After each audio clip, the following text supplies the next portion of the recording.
Just being honest, Hugo said. Maddie, are you afraid of this dude?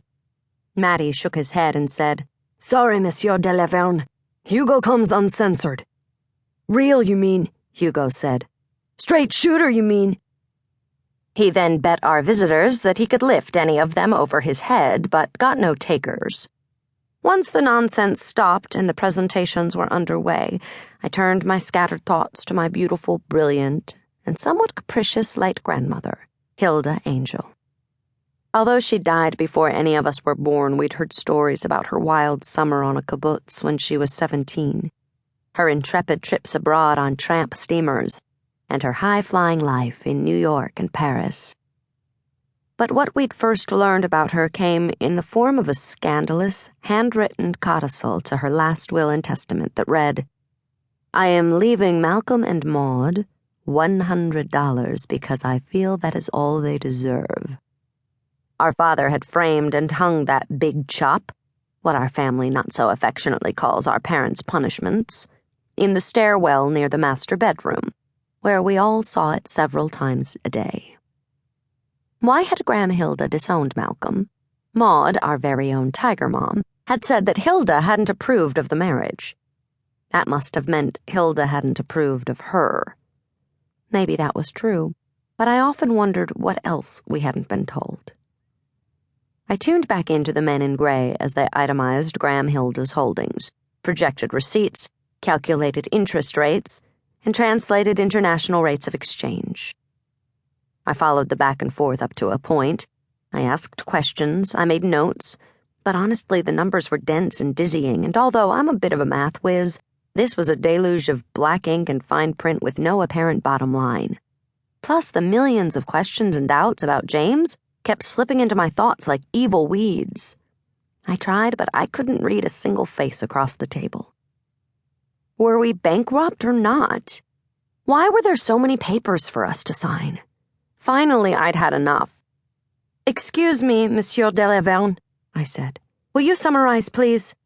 Uncle Jacob will explain the details to us later. Of course, Mademoiselle Angel, de Laverne sniffed. Whatever you say, whatever you want or need. He took out a pen and a notepad from his briefcase. He said, The grandchildren's trusts are equal. You four will each inherit. Scratching of pen on paper. This amounts. He held up the pad so we could all see. We four kids sucked up all the air on our side of the table. I had hoped there would be enough money in Graham Hilda's bank account to pay for our food and housing and maybe college tuition for me, Harry, and Hugo.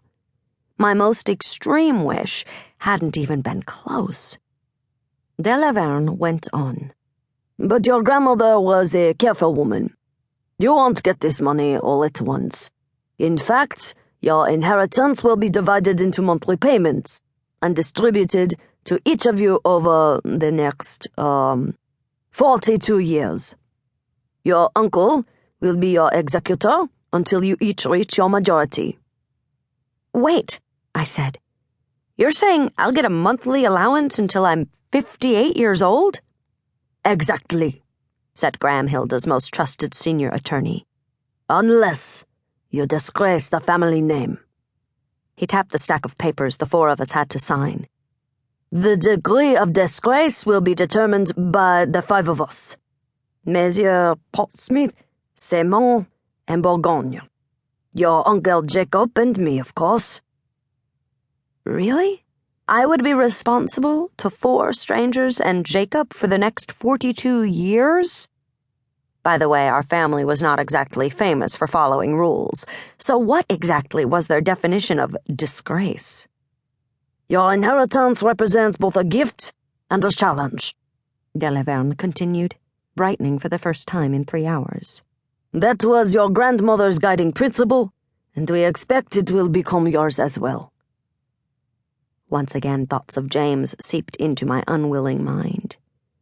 What we had was a gift and a challenge from the very beginning, and I was never one to back down from a challenge.